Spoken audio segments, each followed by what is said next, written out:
अस्सलाम वालेकुम। तो आज हम जो लैब करेंगे वो है लैब नंबर 7। तो इसमें आज हम करेंगे मीटर बायस और collector feed bias of BJT. तो सबसे पहले टास्क 1 में हम इसका करते हैं मीटर बायस कॉन्फ़िगरेशन। तो मीटर बायस कॉन्फ़िगरेशन का सर्किट इस तरह का होता है। तो इसमें यहाँ पर मीटर में भी एक रजिस्टर लगा है और फीड बेस पर भी रजिस्टर लगा है काफ़ी बड़ा 1 मेगा होम का। अच्छा, अब ये इसका अगर ये मीटर के रजिस्टर का बीटर टाइम्स जितना ज़्यादा होगा तो इसकी स्टेबिलिटी ज़्यादा होगी। तो उसके लिए तो आज का टास्क में हम सबसे पहले इसका एनालिसिस करेंगे जिस तरह से हमने पिछली लैब में किया था।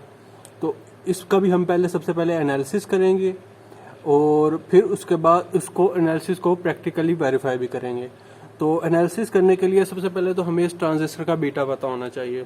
तो सबसे पहले बीटा फाइंड करने के लिए हम प्रैक्टिकली पहले इसका बीटा फाइंड करेंगे कि इसके आईसी फाइंड कर लेंगे और आईबी फाइंड कर लेंगे और उससे हम बीटा निकाल लेंगे। आईसी फाइंड करने के लिए इस आरसी को क्रॉस वोल्टेज और इसके रेजिस्टेंस से डिवाइड करेंगे और आईबी के लिए इस आरबी के क्रॉस वोल्टेज और उसको आरबी से डिवाइड करेंगे। तो हमारे पास ये बीटा की वैल्यू आ जाएगी। तो जब हमारे पास बीटा की वैल्यू आ जाएगी तो बीटा हमें पता जब आ जाएगी तो हम एबल हो जाएंगे कि हम इसका एनालिसिस कर सकें। तो इसका एनालिसिस करने के लिए सबसे पहले तो हमें इसका जो एनालिसिस में हमने इसका क्योंकि ऑपरेटिंग पॉइंट यानी कि क्यू पॉइंट फाइंड करना है, तो हम पहले फाइंड करते हैं कि इसका आईबी कितना होगा। आईबी, अच्छा, आईबी फाइंड करने के लिए हमें सबसे पहले एक यहाँ पर केवीएल लगाना पड़ेगा इस ब्रांच में, इस आरबी, वीबीई और आरई ब्रांच में। अच्छा, अब वो इक्वल टू हो जाएगा VB is equal to VCC minus IB, RB और आई। जब इसको मैं सोल्व करूँगा तो मेरे पास इस सारी चीज़ों को सोल्व करने के बाद इन स्टेप्स के बाद यहाँ पर आईबी का ये फार्मूला आ जाएगा। तो सबसे पहले मैंने आईबी फाइंड कर लेना है। आईबी फाइंड करने के बाद मैं इसका आईबी आ गया है तो मैं इसका आईसी भी फाइंड कर सकता हूँ और आईई भी फाइंड कर सकता हूँ। ठीक है, आईबी से आईसी और आईई भी आ जाएंगे। तो अब इसका आईई के ज़रिए से हम वीई को फाइंड कर लेंगे। वीई जो कि इस रजिस्टर के अक्रॉस होगा, उसको फाइंड करने के लिए हम इस आईई जो इसमें करंट फ्लो कर रहा है मल्टीप्लाइड बाय आरई कर देंगे जिसकी वैल्यू है। तो हमारे पास वीई की वैल्यू आ जाएगी। तो अब हमें इसके कलेक्टर मीटर के दरमियान में वोल्टेज फाइंड करने हैं, वीसीई। तो वीसीई फाइंड करने के लिए हम इस ब्रांच में केवीएल लगाएंगे। तो इस ब्रांच में हम वीसीसी माइनस आईसीआरसी माइनस आईईआरई जब हम करेंगे तो हमारे पास वीसीई की वैल्यू आ जाएगी। तो जो हमारे पास वीसीई की वैल्यू आएगी उसके ज़रिए से हम VC at the node VC भी वोल्टेज फाइंड कर सकते हैं। इस नोड वीसी नोड पर वो वोल्टेज फाइंड कर सकते हैं वीसीई प्लस इस रजिस्टर के अक्रॉस वोल्टेज। तो इस नोड पर हमारे पास वोल्टेज आ जाएंगे। तो हमारे पास वीसी भी आ गया। तो वीबी फाइंड करने के लिए, वीबी नोड पर वोल्टेज फाइंड करने के लिए वीई प्लस इस बेस मीटर के जंक्शन वोल्टेज जो कि 0.7 हो गए, तो हम इसको आरई में 0.7 प्लस करके वीबी की वैल्यू भी फाइंड कर लेंगे। तो ये सारा एनालिसिस हो जाएगा इसका मीटर बायस का। मीटर बायस का एनालिसिस हमने इसके बीटा 3904 के भी लिए भी करना है और फिर इसको 4401 के बीटा के ज़रिए से भी करना है, क्योंकि इनमें डिफरेंस सिर्फ बीटा का ही आएगा दोनों में, 3904 और 4401 में। इनके एनालिसिस में जो डिफरेंस आएगा वो सिर्फ बीटा का होगा। तो उससे ही इसके सारे ये जो जितनी भी वैल्यूज़ में बाकी इक्वेशन सारी सेम होंगी, बाकी सिर्फ जो वैल्यू का फ़र्क आएगा वो सिर्फ बीटा में आएगा। तो इसके बाद जो हमारा टास्क 2 होगा, टास्क 2 के आगे दो पार्ट्स हैं कि जो असल में टास्क 2 हमारा collector feedback configuration. Collector feedback configuration में हम एक बार पहले आरई के बगैर उसको सेटअप करेंगे और फिर उसके बाद आरई की कुछ वैल्यू लेकर उसके ज़रिए से उसकी एनालिसिस करेंगे। पहले हम आरई जब नहीं लगाएंगे तो आरई को ज़ीरो ले लेते हैं आर ई जब ज़ीरो है तो उसके लिए सबसे पहले हम जब एनालिसिस करेंगे तो आई बी फाइंड करने के लिए हम इस ब्रांच में पहले के वी एल लगाएंगे, इस R C, R B, V B E और आई ई, इसमें के वी एल लगाएंगे तो हमारे पास वी सी सी और ये इक्वेशन आएगी। इसको जब हम सोल्व करेंगे तो हमारे पास आई बी की वैल्यू ये बन जाएगी, जो कि होगा V C C minus V B और R B plus 1 plus beta R C. तो इस जो आर सी में से जो करंट गुजर रहा है वो आई सी नहीं है यहाँ पर, ठीक है। जो इस आर सी में से जो करंट फ्लो कर रहा है वो आई सी नहीं है इस बार, क्योंकि इसमें आई सी प्लस आई बी फ्लो कर रहा है, क्योंकि हम इसमें ये फीडबैक का करंट भी दे रहे हैं। क्योंकि ये एक नेगेटिव फीडबैक जा रहा है तो ये जो करंट यहाँ से जो आर सी में से आता है ये आगे डिवाइड हो जाता है आई सी और आई बी में। तो एक तरह से इसको आई ई जिस तरह से हम लेते हैं मीटर वाला, ये उसके इक्वल ही हो जाएगा। इसमें आई ई और आर सी में से करंट जो होगा वो इक्वल होगा, आई सी जो होगा वो डिफरेंट होगा, ठीक है। तो हमने आई बी फाइंड कर लिया, उससे हम आई सी की वैल्यू निकाल लेंगे। आई सी की वैल्यू निकालने के बाद हम आ जाएंगे वी बी पे। वी बी नोड पे वोल्टेज क्या होंगे, जो यही वी बी ई जंक्शन के वोल्टेज होंगे, क्योंकि एमीटर तो ग्राउंड है इसका, तो जो वी बी ई होगा वही इसका वी बी पे वोल्टेज होंगे। उसके बाद वी सी ई फाइंड करना है, तो वी सी ई के लिए हम इस ब्रांच पे आर सी और इस वी सी ई में जो है के वी एल लगाएंगे, तो वो हमारे पास आ जाएगा V C E is equal to V C C minus इस रजिस्टर के अक्रॉस वोल्टेज। इस रजिस्टर के अक्रॉस वोल्टेज क्या होंगे, इसमें से current multiplied by R C. इसमें से जो करंट है वो क्या है, आई सी प्लस आई बी, जिसको मैं 1 प्लस बीटा आई बी भी लिख सकता हूँ, क्योंकि ये आई सी है, आई सी प्लस आई बी है, तो मैं इसको 1 प्लस बीटा आई बी भी लिख सकता हूँ। तो ये मेरे पास इक्वेशन बन जाएगी वी सी ई की। और वी सी जो मेरा होगा, वी सी मेरा वी सी ई के इक्वल होगा, क्योंकि ई तो ज़ीरो पर है, तो वी ई भी ग्राउंड होगा, ज़ीरो है। तो उसके बाद जब अगर हम यहाँ पर मीटर में एक रजिस्टर ऐड कर देते हैं आर ई, तो आर ई का रजिस्टर ऐड करने से जो इसका एनालिसिस है वो डिफरेंट हो जाएगा। उसके लिए अब हम जब यहाँ पर इसका आई बी फाइंड करने के लिए यहाँ पर के वी एल लगाएंगे, तो हमें आर ई को भी कंसिडर करना पड़ेगा। तो इसकी इक्वेशन हम इस तरह से बनाएंगे, जो वी सी सी वोल्टेज होगा, जो सप्लाई का वोल्टेज होगा वो इक्वल होगा इसके अक्रॉस वोल्टेज, इस आर सी के अक्रॉस वोल्टेज, आर बी के across voltage plus V B E plus I E R E. अच्छा, अब आई सी इसमें से जो करंट फ्लो कर रहा है आर सी में से वो है आई सी प्लस आई बी, जिसको बीटा प्लस 1 आई बी भी ले सकते हैं। और जो इस आई आर ई में से गुजर रहा है वो भी आई ई है, और आई ई का हमें पता है कि वो भी 1 प्लस बीटा आई सी के बराबर, 1 प्लस बीटा आई बी के बराबर होता है। तो हम ये सारा इस इक्वेशन को सोल्व करने के बाद हमारे पास आई बी की वैल्यू आ जाएगी। तो इससे हम आई ई और आई सी की वैल्यू निकाल कर वी बी की वैल्यू भी फाइंड कर सकते हैं। वी बी के लिए वी ई जो होगा उसी में ऐड कर देंगे वी बी ई, ठीक है। वी बी और वी ई के लिए हम आई ई आर ई का फार्मूला लगा सकते हैं।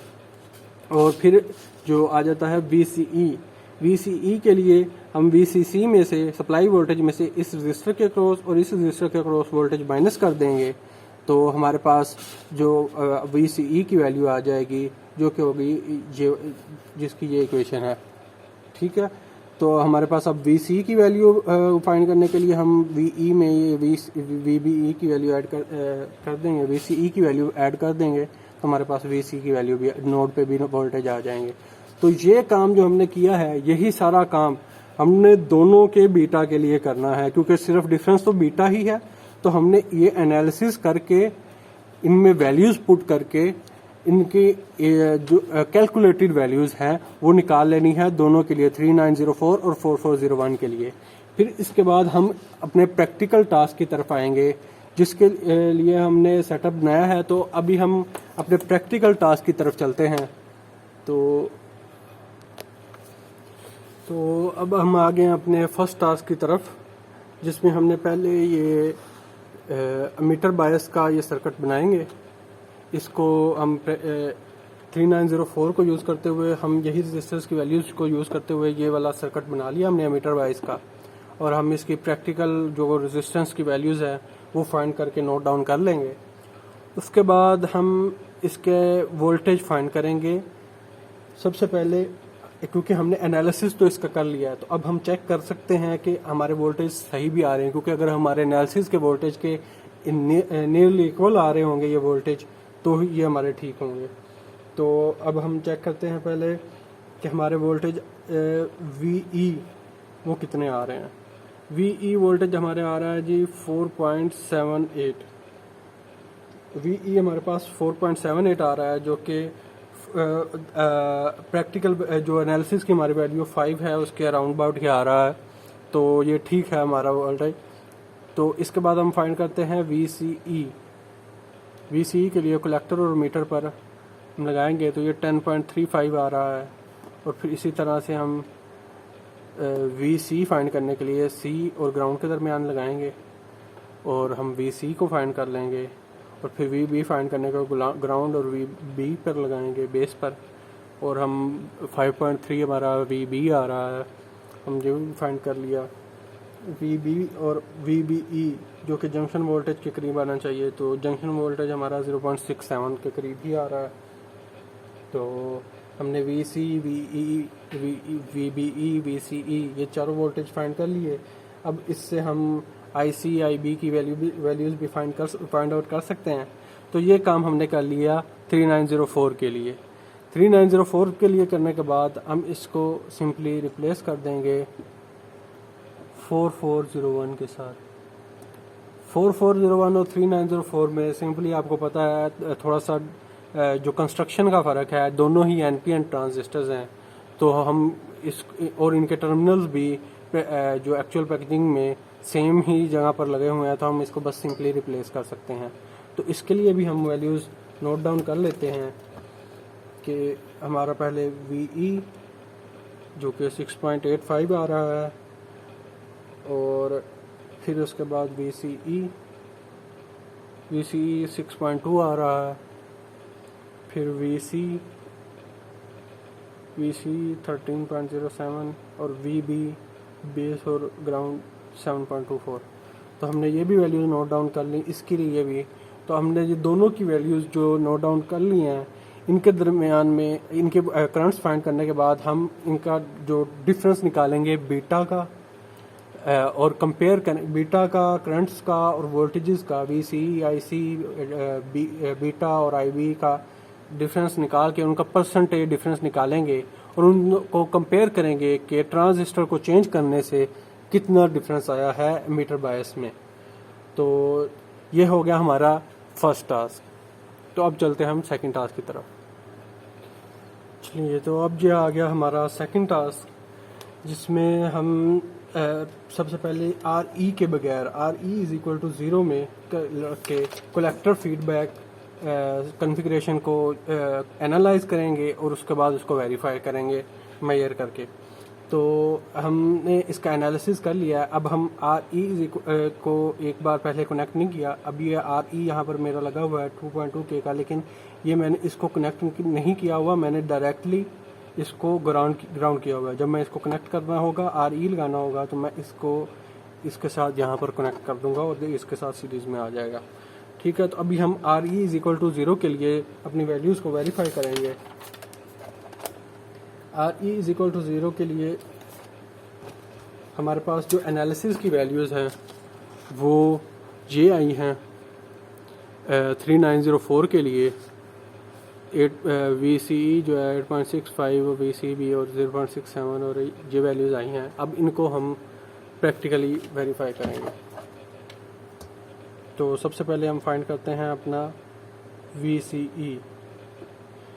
अच्छा, VCE जो है हमारा पास 9.5 के करीब आ रहा है, तो 9.5 और हमारा जो कैलकुलेटेड वैल्यूज़ है वो 8.7 के करीब, तो उसमें हमारा थोड़ा सा डिफरेंस आ रहा है, लेकिन क्योंकि रजिस्टर्स की वैल्यूज़ के डिफरेंस की वजह से हमारा ये कैलकुलेशन में भी डिफरेंस आया होगा, तो इसलिए ये वैल्यूज़ हमारी ठीक हैं।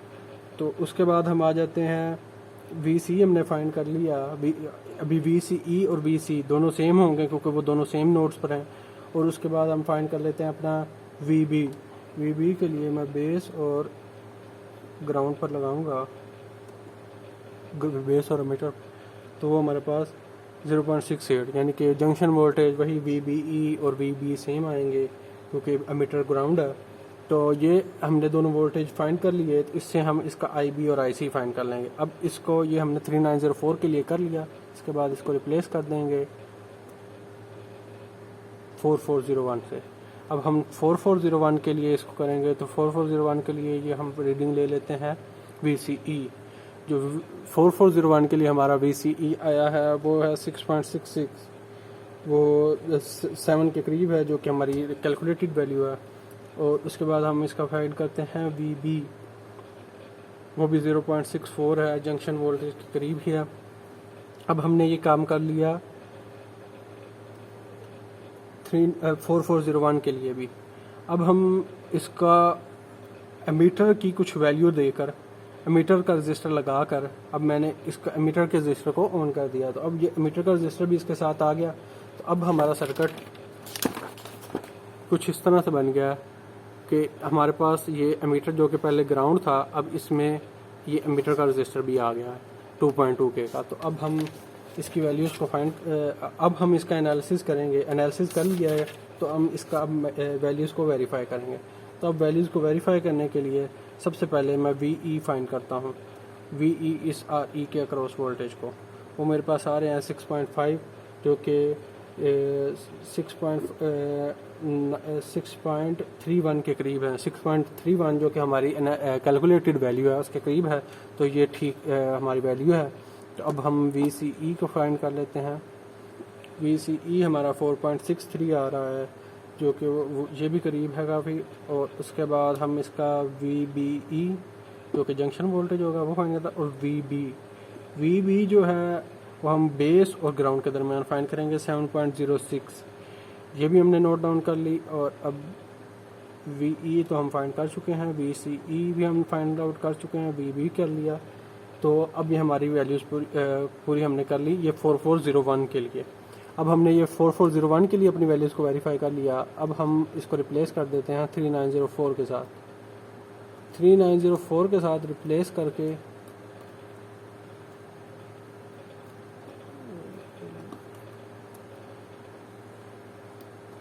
के साथ हमने रिप्लेस कर दिया, तो इसकी वैल्यूज़ को भी हम वेरीफाई करेंगे। ये इसका VCE आ गया 7.12, जो कि 6.85 कैलकुलेटेड वैल्यू है। और VE 5.46 और VB बेस और ground, VB 6.07, VE 5.46, VCE find कर लिया हमने। अब और VBE रहता है, VBE जंक्शन वोल्टेज 0.68 के करीब आ रहा है।